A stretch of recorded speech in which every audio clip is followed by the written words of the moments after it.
सुंदर नाम का एक गांव था। चारों तरफ हरियाली ही हरियाली थी, पर उस गांव के पास एक घना जंगल भी था। उस जंगल में एक चुड़ैल रहती थी जो जादू भी जानती थी, और उसके पास एक बोलने वाला कौवा भी था। गांव के लोग उस जंगल के आसपास भी नहीं भटकते थे। गांव वालों का कहना था कि वो चुड़ैल गांव के बच्चों पर जादू करके उन्हें उठाकर ले जाती है। एक एक करके गांव के सभी बच्चे गायब होते जा रहे थे। एक दिन गांव में चुड़ैल खिलौने वाली बनकर आती है, बच्चों को उठाने। सिर पर खिलौनों का टोकरा, उस टोकरे में मिट्टी के खिलौने, और एक सुनसान जगह पर बैठ जाती है ताकि उसे कोई गांव वाला न देख ले। खिलौने ले लो खिलौने, मेरे पास हाथी है, घोड़ा है, गुड़िया है, आओ बच्चों आओ, खिलौने ले लो खिलौने। तभी एक बच्चा आयुष उसके पास आता है। क्या तुम मुझे हाथी दोगी? मुझे हाथी बहुत पसंद है, पर मेरे पास पैसे नहीं है। कोई बात नहीं बच्चे, तुम्हें हाथी चाहिए ना, तो ले लो, मैं इसके कोई पैसे नहीं लूंगी। और तभी चुड़ैल आयुष को अपने जादू से मिट्टी का खिलौना बना देती है और अपने टोकरे में रखकर वहां से जंगल चली जाती है। दूसरे दिन वो फिर आती है और दूसरे बच्चे को भी मिट्टी का खिलौना बनाकर ले जाती है। ऐसे ही गांव के बच्चे हर दिन गायब होने लगते हैं। गांव में सभी परेशान, सभी गांव वालों का रो रो कर बुरा हाल हो रहा होता है। एक दिन गांव के दो बच्चे मुन्नी और चिंटू खेलते खेलते जंगल में चले जाते हैं और घर का रास्ता भूल जाते हैं। भैया, मुझे बहुत डर लग रहा है। माँ बोलती है कि इस जंगल में चुड़ैल रहती है जो बच्चों को खा जाती है। मुन्नी, डर तो मुझे भी लग रहा है। माँ को पता चला कि हम इस जंगल में आए हैं तो बहुत मारेगी। अगर माँ को पता चलने से पहले वो चुड़ैल हमें खा गई तो, जो इस जंगल में रहती है। फिर मुन्नी और चिंटू बहुत जोर जोर से रोने लगते हैं। उन दोनों के रोने की आवाज सुनकर चुड़ैल वहां आ जाती है। कौन हो तुम और यहाँ क्या कर रहे हो?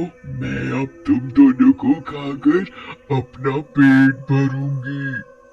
बहुत दिनों से भूखी हूँ मैं। भैया, अब हमें ये चुड़ैल खा जाएगी। मुझे माँ के पास जाना है। हमें मत खाओ, हमें छोड़ दो, हमें अपने घर जाने दो। अच्छा, तुम्हें ऐसे ही छोड़ दूं? एक शर्त पर छोड़ूंगी तुम्हें। क्या शर्त? तुम दोनों मेरे घर का सारा काम करोगे। अगर तुम दोनों ने भागने की जरा भी कोशिश की तो मैं तुम दोनों को अपने जादू से भेड़ बकरी बना दूंगी, समझे? मैं तुम्हारे घर का सारा काम करूंगा, पर मेरी बहन मुन्नी को जाने दो। भैया, मैं आपको छोड़कर कहीं नहीं जाऊंगी, आपके साथ ही रहूंगी। चुप करो तुम दोनों, ज्यादा होशियार बनने की जरूरत नहीं है। कोई कहीं नहीं जाएगा, तुम दोनों काम करोगे। फिर वो चुड़ैल मुन्नी और चिंटू को अपने खंडहर में ले जाती है जहाँ वो चुड़ैल रहती है। अब तुम दोनों बच्चे यही इस खंडहर में रहोगे और यहाँ का सारा काम करोगे, जैसे कि कुएं से पानी लाकर इस बड़े से बर्तन को भरना और यहाँ की साफ सफाई, मेरे लिए अच्छा अच्छा खाना बनाना। हाँ, और खबरदार, याद है ना, भागने की कोशिश की तो ये जो कौवा देख रहे हो ना, ये मेरा वफादार है, मेरी हर बात मानता है। भागोगे तो ये कौवा तुम्हें कच्चा खा जाएगा। नहीं नहीं, हम कहीं नहीं भागेंगे। फिर तुम हमें छोड़ दोगी ना? हाँ, छोड़ दूंगी, बेवकूफ बच्चे। वहाँ गांव में चिंटू और मुन्नी की माँ मीनाक्षी परेशान हो रही होती है। पूरे गांव में चिंटू और मुन्नी को ढूंढ रही होती है। शंकर भाई, आपने मेरे बच्चों को देखा है क्या? नहीं बहन, नहीं देखा। ओ बहन, आपने मेरे चिंटू और मुन्नी को देखा है क्या? ओ भाई जी, आपने मेरे बच्चों को देखा है क्या? सभी गांव वाले वहाँ इकट्ठे हो जाते हैं, पर किसी को कुछ पता नहीं होता। क्या हुआ? इतनी भीड़ क्यों लगा रखी है? सरपंच जी, मेरे बच्चे चिंटू और मुन्नी नहीं मिल रहे। सुबह से शाम होने को आई है, पर अभी तक घर नहीं आए। कभी तो इतनी देर तक बाहर नहीं खेलते। बहन, तुम घबराओ मत, अभी हम सारे गांव वाले मिलकर तुम्हारे बच्चों को पूरे गांव में ढूंढते हैं। चलो भाइयों मेरे साथ। सभी गांव वाले बच्चों को ढूंढते हैं पर वो दोनों कहीं नहीं मिलते। अरे भाइयों, मुझे तो लगता है वो जंगल वाली चुड़ैल ही दोनों बच्चों को उठा ले गई है। कितने बच्चे इस गांव से गायब हो गए हैं। मुझे तो लगता है चुड़ैल बच्चों को जंगल में ले जाकर आ जाती है। चिंटू और मुन्नी को भी हमारे बच्चों की तरह खा गई होगी। नहीं नहीं, ऐसा मत बोलो, ऐसा मत बोलो। एक मेरे बच्चे ही तो मेरे जीने का सहारा है। मैं भी अपनी जान दे दूंगी। मीनाक्षी बहन मत रो और ये मरने की बात मत करो। हम सब है ना तुम्हारे साथ। फिर सभी गांव वाले अपने अपने घर चले जाते हैं और मीनाक्षी बस रोती रहती है। भैया, हम ऐसे हाथ पर हाथ रखकर नहीं बैठ सकते। यहाँ से हमें चुपके से भागना पड़ेगा। मुन्नी, तुम ठीक बोल रही हो। जब वो चुड़ैल रात को सो जाएगी तो हम दोनों यहाँ से भाग जाएंगे। रात होती है, चुड़ैल सोई होती है तो चिंटू और मुन्नी भागने की कोशिश करते हैं। तभी कौवे को आहट सुनाई देती है और कौवा जोर जोर से शोर मचाने लगता है। और चुड़ैल उठ खड़ी होती है। बोला था ना भागने की कोशिश भी मत करना, अब मैं तुम दोनों को खा जाऊंगी। नहीं नहीं, हमें मत खाओ, अब हम नहीं भागेंगे। अब की भागे ना तो ये खिलौने देख रहे हो ना मिट्टी के, इन जैसा बना दूंगी। ए कौवे, इन दोनों पर नजर रख। वो चुड़ैल का कौवा था, इसीलिए बहुत चालू था। एक आंख बंद करके सोता था और दूसरी आंख से उन बच्चों पर नजर रखता था। वहाँ गांव में सभी अपने अपने बच्चों को लेकर परेशान रहते थे कि कहाँ गए, क्या हुआ हमारे बच्चों के साथ। किसी को कुछ नहीं पता, बस सभी के दिमाग में एक ही बात कि चुड़ैल खा गई बच्चों को। वहाँ मीनाक्षी पूरे दिन भूखी प्यासी दरवाजे पर बैठी अपने बच्चों की राह देखती रहती थी कि मेरे बच्चे जरूर आएंगे। चुड़ैल उन दोनों बच्चों से खूब काम कराती थी। ए लड़की, जल्दी जल्दी हाथ चला, कुएं से पानी निकाल निकाल कर इस बर्तन को जल्दी भर। ए लड़के, तू खाना बना मेरे लिए। जा जंगल और लकड़ियां लेकर आ जल्दी से। अगर तूने भागने की कोशिश की तो मैं तेरी इस प्यारी सी बहन को जादू से पत्थर बना दूंगी। जाता हूँ। तुम मेरी बहन को कुछ मत करना, मैं कहीं नहीं भागूंगा। चिंटू जंगल में लकड़ियां लेने चला जाता है। मुन्नी कुएं से पानी खींच खींच कर बहुत थक जाती है और सारी गीली भी हो जाती है। तभी मुन्नी का पैर फिसल जाता है और वो गिर जाती है। जब चिंटू लकड़ियां लेकर आता है तो देखता है कि मुन्नी नीचे गिरी हुई है और बहुत रो रही है। तुम दोनों को मैंने बातें बनाने के लिए नहीं बोला, काम करो जल्दी जल्दी। मेरी बहन बहुत बीमार है, ये अब पानी नहीं भर सकती, इसे आराम की जरूरत है। इसका काम भी मैं कर दूंगा।